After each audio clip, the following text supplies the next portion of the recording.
right, everybody. Antique Motorcycle Revival.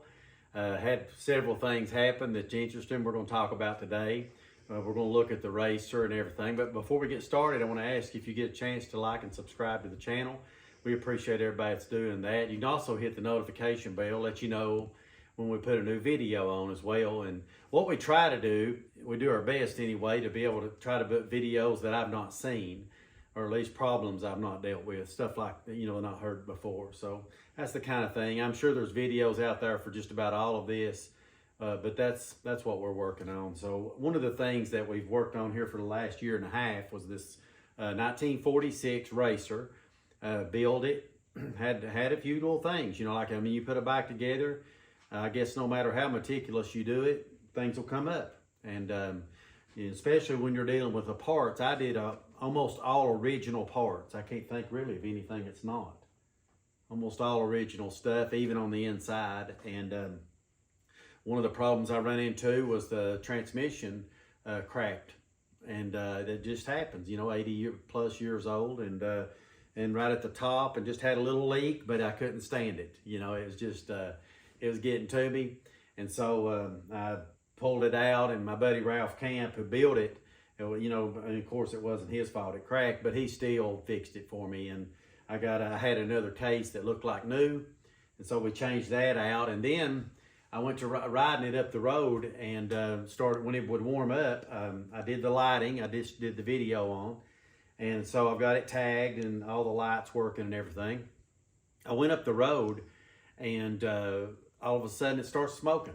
And like when it would warm up, you could start it up cold and it wouldn't smoke, but then it would smoke when it warmed up. And I didn't know, because they have more compression and everything's punched out on the cylinders and everything, and the cams and all that. I didn't know if it's just maybe running a little bit too rich or what it was, but it was smoking, no question about it, and enough to bother me. So I pulled the top end off of it, and so I'm looking at the rings and everything, and look here what I found, everybody. A broke oil ring. Rear cylinder had a broke oil ring, and it had not, lucky, I'm really blessed on this one because it didn't scratch anything. It's everything is smooth as silk still, and but there it is. So I did get a 30 over ring, and I'm beginning to wonder what happened on this, because when I was putting the rings on these cylinders when we built the motor originally, I was just barely pulling on them enough just to barely slide them over there, and as I started on one of them, it just fell apart in my hand. I barely put any pressure on it, it just broke. So I had to get another 30 over because I've got stock pistons, stock rings, original stuff. And I started, like I said, I put a new one on and put everything together, but then out of the same box was this broke oil ring. So I don't know if there's something, I don't know what could have happened there. But anyway, that was the problem. And we got the oil ring in there, and one of the things that I do is I painted the gaskets. So these base gaskets, I've cleaned everything some, and I paint the gaskets with a silver paint. An old trick they used to use back in the day, and it works. Let me tell you, it works really well. So, and also I did the head gaskets, used the same ones. They're already flattened out good, and just put a fresh little paint on them and cleaned everything. I've cleaned the cylinders, checked them for everything. I've also wiped them down. I wiped them with oil on the inside, and I've got them clean and ready to go. And so I'm just going to present some clips to this as I go, because it'd take a long time. It'd be a long video if I try to do the whole thing, and there's other videos out there. But there's a couple little areas in this that I've not seen anybody address too much before that I wanted to talk about. So we're going to start putting this thing together, and as we move along, we'll just pull in and out with some clips that can show you some things that maybe you haven't thought about. But hopefully we can get this racer back on the road and get it back on the road without smoking. This thing is a ton of fun, and I'm excited about getting it running again. So, well, we're going to get started then. Here we go. And we're looking at, we got the cylinders on now. So with some help from the wifey there a little bit. Got those cylinders on and got everything tightened down. The average on these is about 50 pounds. They don't have any torque specifications, which drives me up the wall on these 45s. They just didn't do that back then. But I'm a guy that when I'm working on the newer bike, if I'm doing anything, put a tire on, I torque everything, I mean everything on it to the specifications.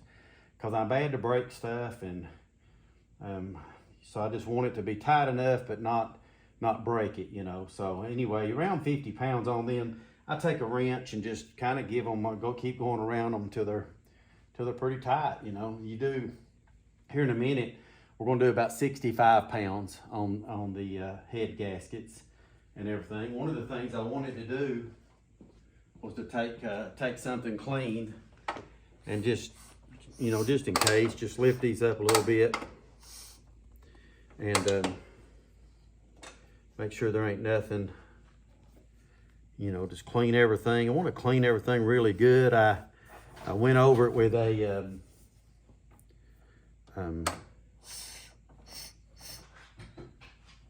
just want to wipe it down a little bit and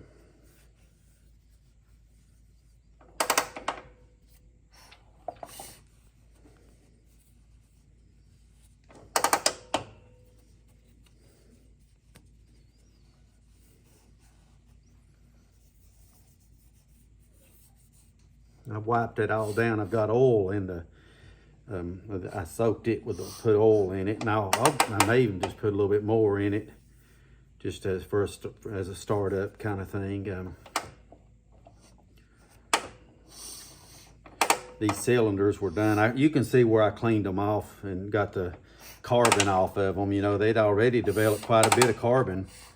Now what I haven't done, so I will check the valves too, just to make sure before I do this. But one of the things that we have done on this motor, I was going to show you this while I'm into it.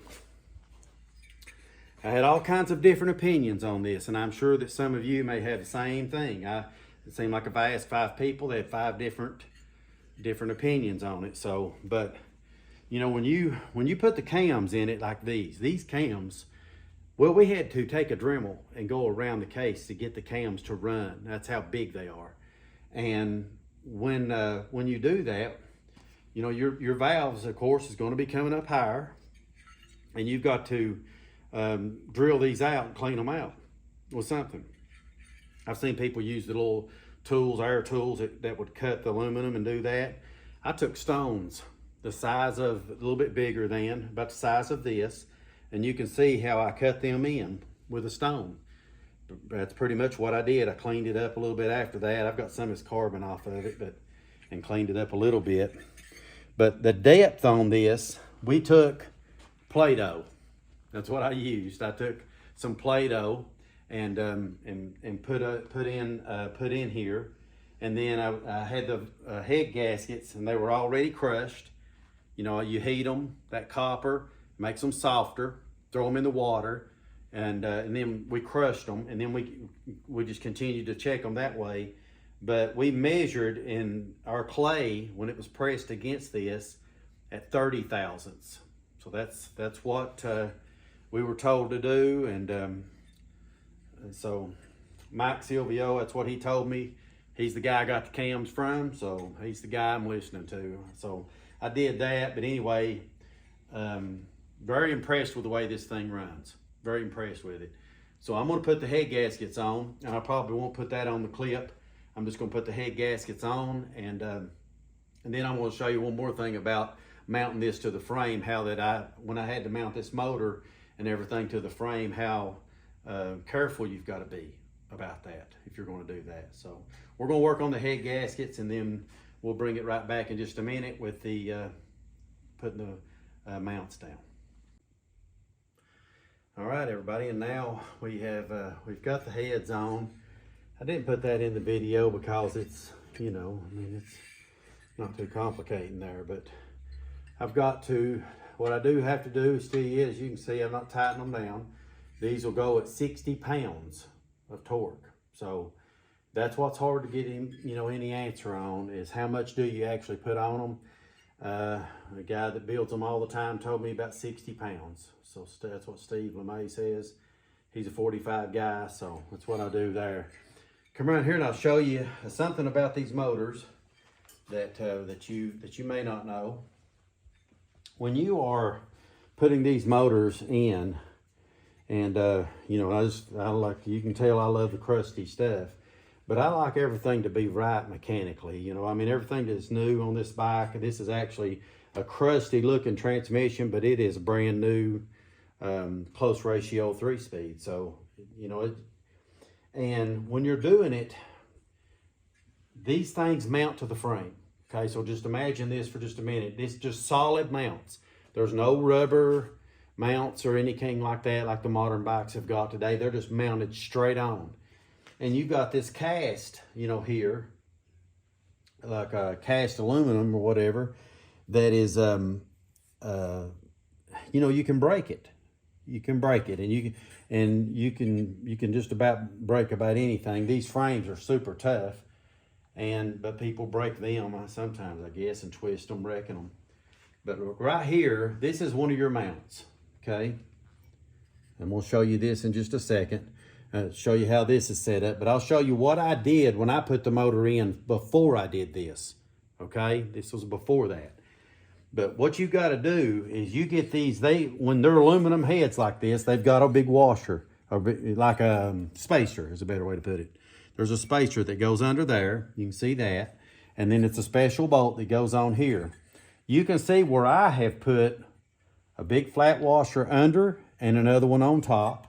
I put another one over here and another one on top. Now, the reason for that was because it was too far down. It just sat on this and bow. What you want to try to do is I washered these in such a way to where there was just an even smaller opening here than the washer, okay? And so when I put them on there, I tightened them down, and then you can see right here, I've got a very small space there. And I took a washer that just fit, pushed it back in there, and then tightened it down. The idea is on these, and this is the same way when you bolt these motors up, you don't want anything to be in a bind. Everything needs to be tightened down good, but you don't want anything to be in a bind whatsoever. Come around here on the other side and I'll show you. I think I did this in another video.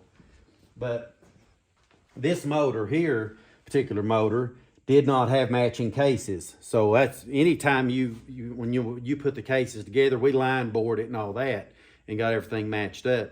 But anytime you don't have matching cases, you know, you might have a little bit of a difference when you put those two cases together. And that was the case here. Plus the frames, you know, you're putting it to a frame that it's not been in before, is what I did. And so I actually took a file and went across like that. But then the frame also had a little bit of a, kind of like a turn down on one side. So you bolt it back here to the two back bolts in the back, tighten them, you know, snug the motor down good. Then go to the front of the motor, right there in that area, these two bolts here, where it bolts onto the frame there. And what I did was I took some copper shims and I took a feeler gauge and went in there and figured out what I needed and where, and I cut out some copper shims that was perfect, so that when I set that motor down on there, in every bolt it was aligned perfect with the frame, okay, which was a frame it had never been matched to before. You know, the one that come out of the barn, okay. And so here at the top, at the bottom first, tighten the back ones up, go to the front, shim, do what you need to do here. Then go to the top and make sure that when you put this together, it's not in a bind. You're not cramming, you know, pushing down on it and that kind of a thing. What you'll see on these, if people do that, you'll see the ears broke off of the cases. You know, just you'll see the ends broke off of them, or I've seen these up here broke, all kinds of different things. And if you'll do the shimming and take your time before you get into that, it's not too much of a problem. So I'm going to time this motor. while I've got it this close, and I'll show you a little bit. There's videos out there everywhere on this, but so this is not really a new thing, but we'll time it up here a little bit. Find a 3/4. I'll tell you what, I'm not, everybody. I am not the most organized person. I love to watch some of these guys, and their tools are in perfect working order, and me, I spend half my time looking for stuff.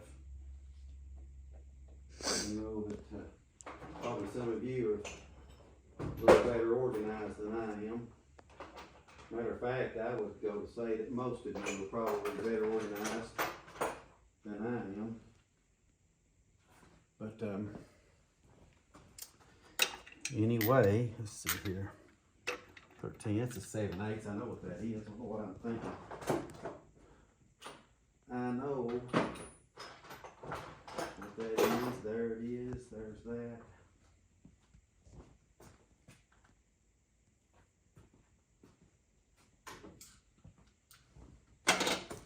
Take our plug out here.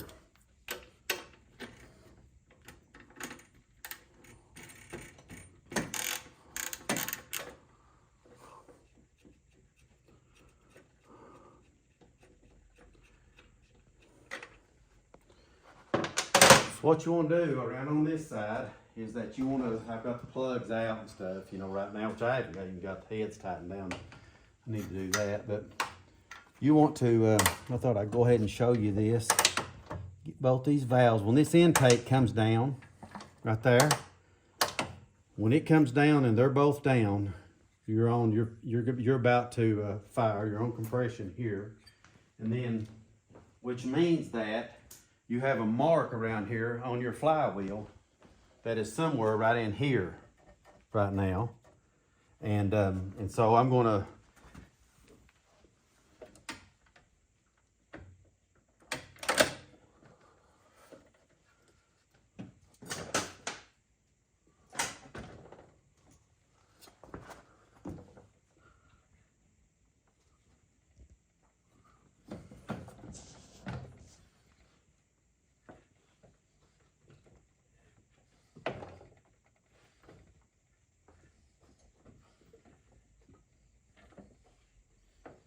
I hope I didn't go too far there.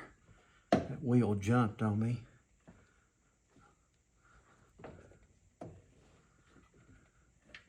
I don't think that's it right there.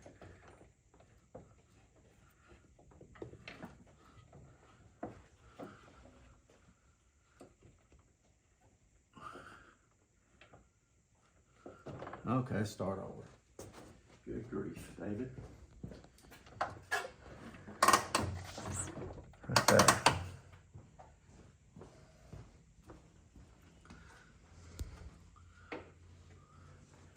What I need is a flashlight so that I can see what I'm doing.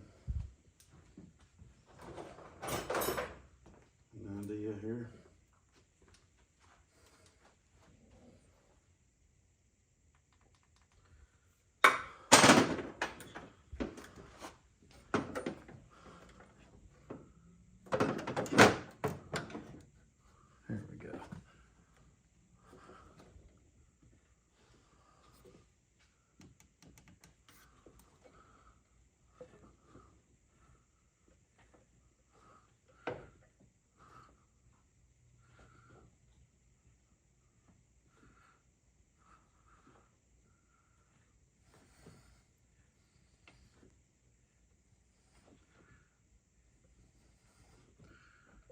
There it is. See the line coming up right there? There it is, right in the middle. It would have been 180. And then I'll be able, now that that's set, I'll be able to drop the mag down in there and put this thing, put it into the, time it up, and get that back together. So anyway, that's what we're going to do. What we'll do is take the cap off of it, and you'll spin it. You're going to want this to where that at this point, your points are just starting to break at advance.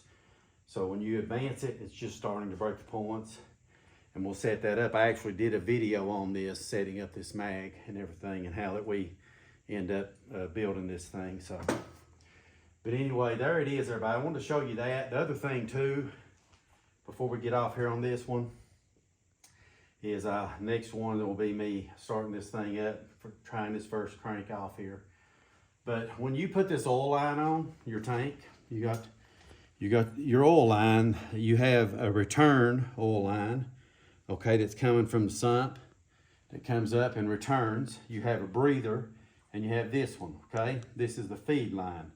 Whenever you hook this up and you put the oil in the tank, what you're going to want to do is come down here and break that open and let oil begin to bleed out, all of that oil bleed out of the line, so that you have oil already in the pump when you start to pump it. And a lot of times what I'll do, if I've had one stripped down like this, I will leave the plugs out and just sit there and crank on them a little bit and let it get a little bit of oil circulating, so that I know that when I fire it up, it's got the oil circulating. So I'm gonna tighten these heads down, 60 foot-pounds on them. And I've got the timing set right now. I'm gonna drop it back down on the tire and let it sit there, so that when I can drop the mag in there, and we'll hook our gas lines up and everything like that. I probably won't run any more of a video until we try to start it again, because it's all kind of just common. Put the exhaust back on, hook the tanks up, bleed the oil lines, put fresh oil in it. And I'm gonna check the valves again just to make sure they should be fine. I didn't do anything to them, but I'm gonna check them while I've got it off there and make sure they're right. What I do on them is, you can, people are a little bit different on them, but usually a good number for something that runs as hot as these do is 5 thousandths on the intake and 7 on the exhaust. That's what I do. That may be a little bit loose, maybe, but they get hot, these motors. They get for real hot. So anyway, there you are, everybody. We'll get back here just in a little bit, and hopefully we'll be trying to start this thing. All right, everybody, here we go. This is spun forward about an hour and a half, something like that, and I've got it together, and I've double checked and triple checked, and I've went over everything that I know to go over, and so we're gonna try it. If it starts, it starts, and if it don't, it don't. I gotta get some fuel on here.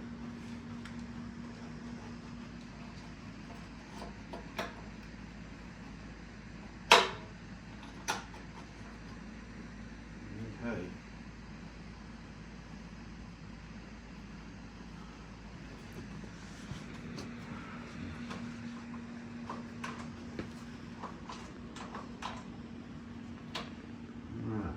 Oil, let it down, double check, tightened everything.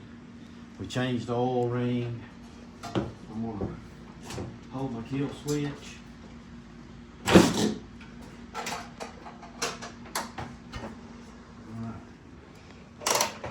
Choke it.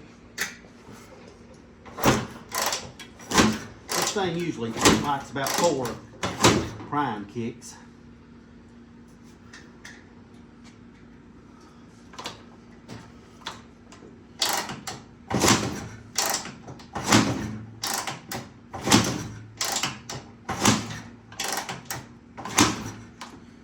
Maybe not.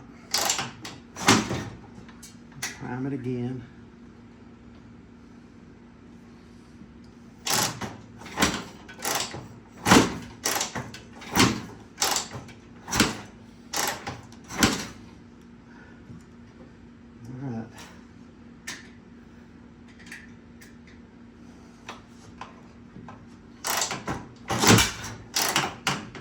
A little bit. Prime it again.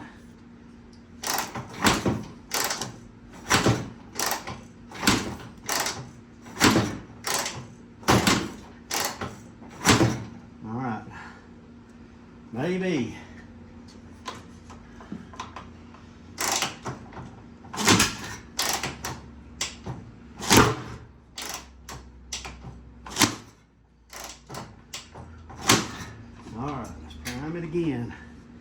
Not sure what's up with it.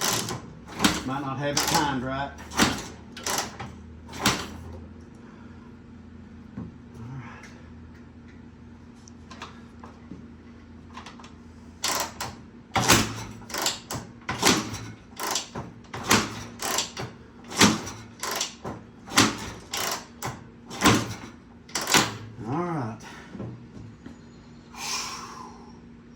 That is not good.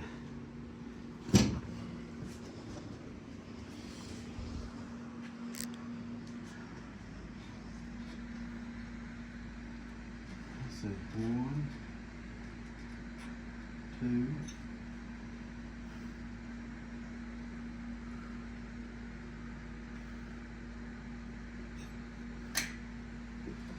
All right, everybody. We're gonna try to choke this thing.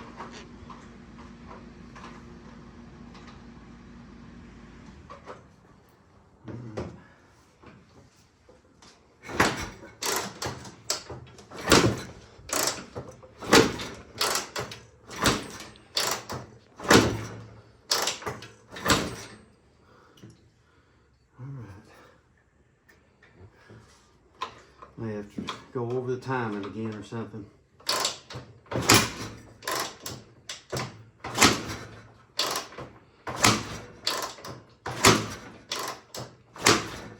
All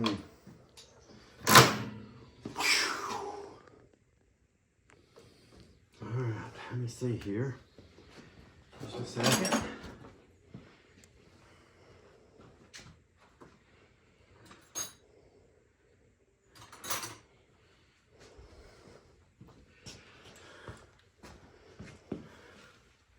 I'm gonna back this up just a shade.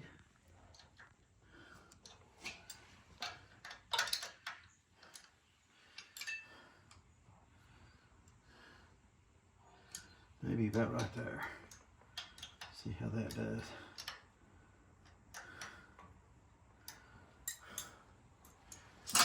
Not see any difference in it.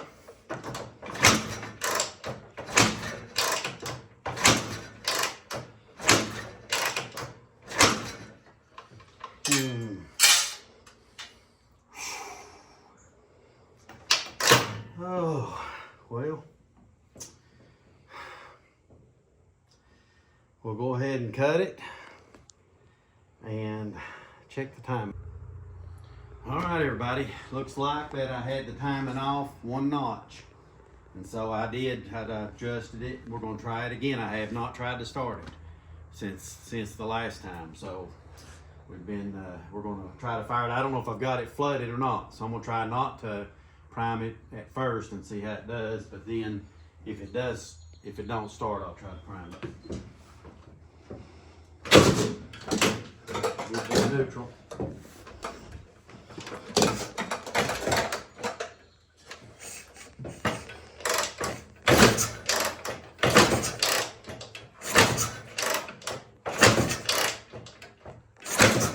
All right, let's prime it.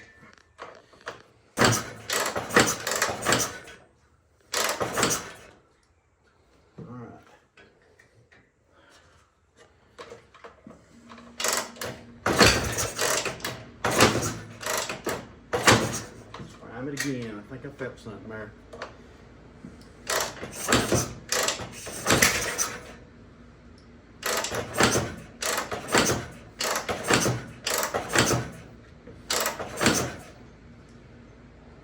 All right.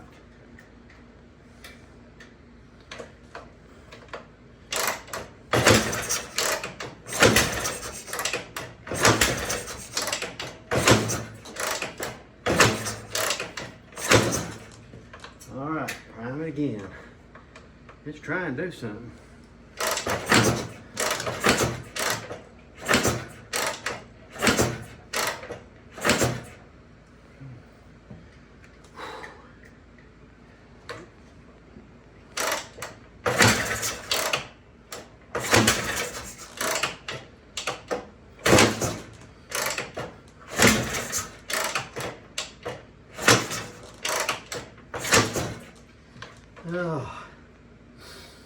Oh, I don't know.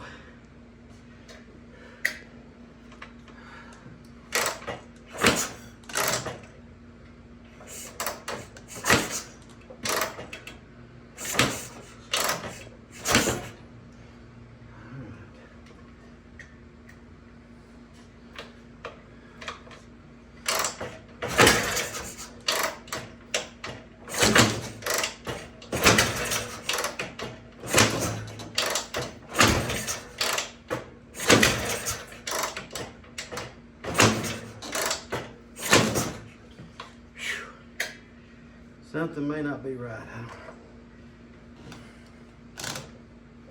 Let's see here.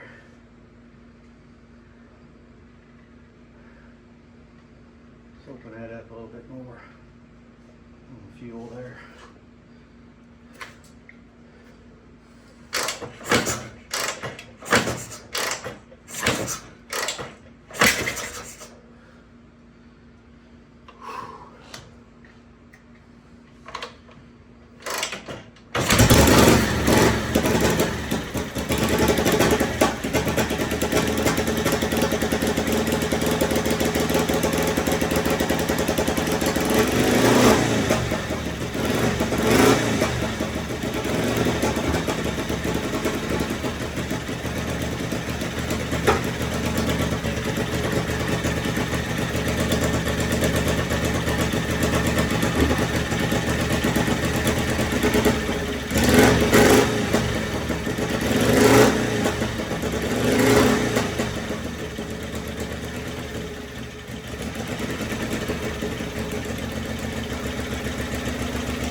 Everybody's going to have to dial the carburetor in a little bit, but finally got it running. It's running a little bit rich right now, and so we're going to have to dial it in here a little bit and kind of do a little bit of fine tuning, but other than that, it's finally running again. And I get it on the road here, maybe tomorrow sometime, take it up the road and dial in the carburetor a little bit. Had the craziest thing happen on the pan head. It was the tire here went flat on me. I rode it all the way down into Tennessee, hour and 45 minutes or so away with some buddies. We were going to go to Wheels Through Time, couldn't go because of the traffic backed up over an hour. So we turned around and come back, stopped at Cracker Barrel, come out, had a flat. My buddy aired it up for me with his little pump, and we put 30 pounds in it, made it almost home, and then had to air it up again. Got home the next day, flat, okay? Stay with me on this, flat. I put 30 pounds in it, sitting right over there just to get it over here, and wheeled it up on the bench and pulled the tire off of it. I set it there. The next day, I noticed it was still up. I checked it, it had exactly 30 pounds. It hadn't lost 1 pound in 24 hours. I checked it the second day, same thing. Checked it just today, same thing. Third day in a row, it has not lost a pound. So if anybody has the answer to that on that tire, or that inner tube, the only thing I can figure is the valve had a little something or something, got a little leaky, and it's quit. But that's the craziest thing I think I've ever seen. But anyway, the Racer's running. I'll dial it in and work on it a little bit. But Antique Motorcycle Revival, everybody. And we'll see you next time. We're going to get to work on this Honda over here.